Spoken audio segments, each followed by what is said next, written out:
Assalamualaikum. Good morning. Shaima Sheikh, Advocate Shaima Sheikh from Mumbai. Welcome to another video.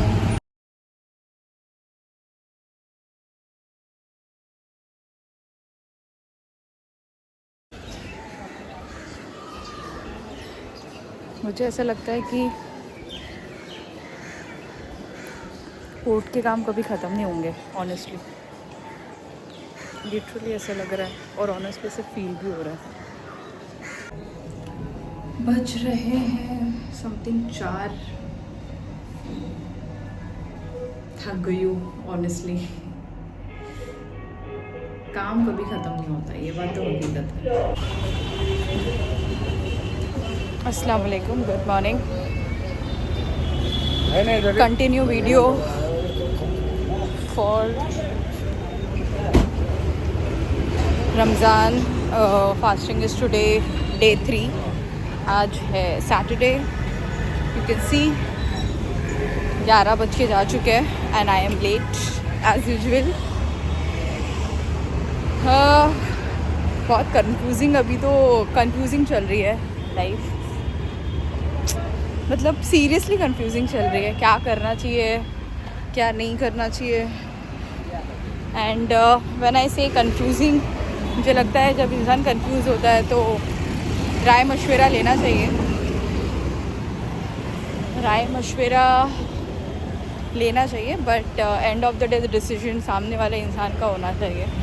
पर उस पर फिर मेरी तरह इंसान रहेगा, फिर रिग्रेट करेंगे और मूडी टाइप ऑफ पर्सनैलिटी रहेगी मेरी तरह, तो it will be very difficult any which ways. कल तो आज सच इतने मैटर्स नहीं थे जो लीगल प्रोसीडिंग के, मतलब ड्राफ्टिंग वगैरह के काम थे, जो आज काफ़ी सारा है। मतलब काफ़ी मैटर्स है आज तो, लाइक डीवी मैटर्स है, एसेट्स एंड लायबिलिटीज़ फाइल करना होता है। So when I talk about DV domestic violence, तो वहाँ पे ना 2 पार्टीज यानी बॉय और गर्ल दोनों को ना एसेट और लायबिलिटी फाइल करना होता है, जहाँ पे उनकी लिस्टिंग होती है।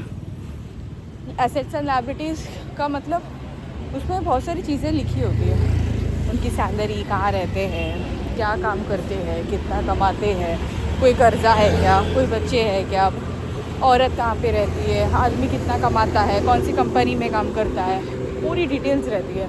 कितना सोना दिए थे शादी के टाइम पे, कहाँ रहती है, अगर उसका है तो भाड़ा क्या है, बच्चे का खर्चा क्या है, औरत का खर्चा क्या है, बहुत सारी चीज़ें इसमें लिखी होती है डीवी में।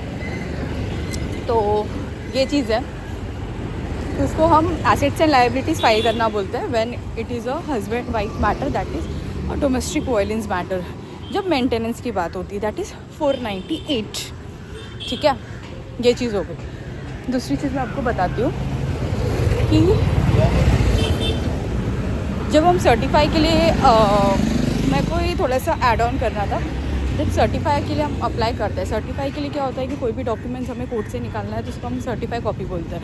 ठीक है, तो सर्टिफाई के लिए अप्लाई करते हैं, उसमें जेसी का साइन लगता है, फिर उसके अंदर आपको कुछ अमाउंट पे करना होता है पेजेस के हिसाब से। ये मुझे ऐड ऑन करना था, आई थिंक मैंने प्रीवियस वीडियोज़ में नहीं बताया था। ओके, ये हो गया। अब एक दिल की बात है मेरी कि लॉ है ना बहुत वास्ट है यार। मतलब मुझे रियलाइज़ हो रहा है कि जो एडवोकेट्स एक एक सेशन पे क्रिमिनल साइड पे या सिविल साइड पे ज़िंदगी गुजार देते हैं ना, वो सही में कभी कभी मतलब सच सही है। Because you can't be a jack of all the fields. वैसे मैं पहुंच चुकी हूँ कुर्ला कोर्ट, मैं भी देखती हूँ मेरा इंटरेस्ट कौन से साइड है। ये सिर्फ एक पेपर पे साइन के लिए I was doing e filing, उस पर साइन रह गई। मतलब you have to be very much active from your mind and physical. मतलब it is a new filing of domestic violence 498। जहाँ पे आपको नंबरिंग करनी होती है। सबसे पहले तो लिस्ट ऑफ डॉक्यूमेंट पहले सेट करना होता है पेपर। सो मैं आप लोगों को ये बता रही थी कि पहले जब डीवी फाइल होती है डोमेस्टिक वायलेंस का, तो जिसमें मेंटेनेंस वगैरह होता है, तो उसमें बहुत सारी रिसिप्ट लगानी पड़ती है। जो भी आप निकाहनामा वगैरह हो गया, वो सारा तो लिस्ट ऑफ डॉक्यूमेंट्स होता है। एंड नंबरिंग करनी पड़ती है, फिर उसकी ई फाइलिंग होती है। इस तरीके से होता है, उसमें भी बहुत डिटेलिंग इन्फॉर्मेशन है।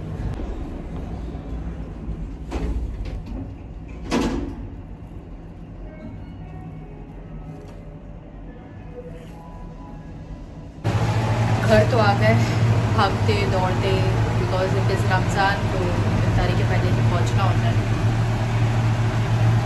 स्ट्रगलिंग, हंसलिंग।